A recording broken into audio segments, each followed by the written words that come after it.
In today's video, I'm going to teach you how to add a read more feature to a long post in WordPress. This simple yet powerful tool is a great way to keep your homepage neat and organized while allowing your readers to dive deeper into your content if they wish to.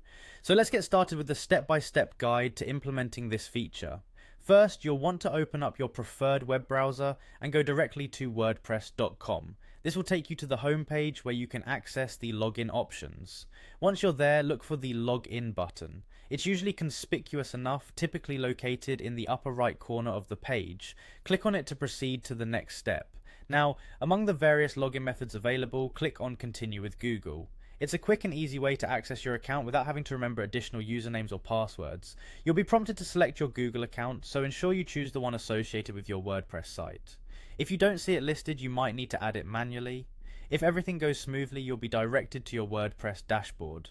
Once you're inside the dashboard, shift your attention to the right-hand side panel under the section labeled Quick Links. Here you'll find an option that says Edit Site.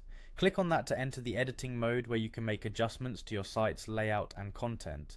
Now that you're in the Edit Site interface, you will see numerous customization options. You'll want to locate and click on the small plus icon. This icon is typically used to add new blocks to your site.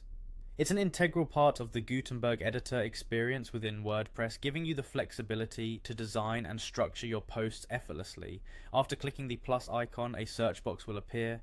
Here you should type in Read More.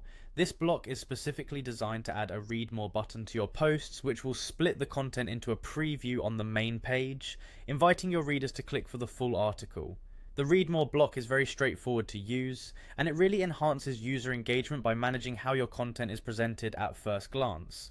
Finally, once you've typed in Read More and located the correct block, simply click on it to add it to your post. Position it at the spot where you'd like the post to break, creating a teaser that encourages readers to explore further by clicking Read More. This technique optimizes the viewing experience on your homepage, keeping things clean and user-friendly, and that's all there is to it. By following these steps, you've successfully added a Read More feature to your long post in WordPress, making your blogging experience a bit more engaging and organized. Thank you for watching, and happy blogging.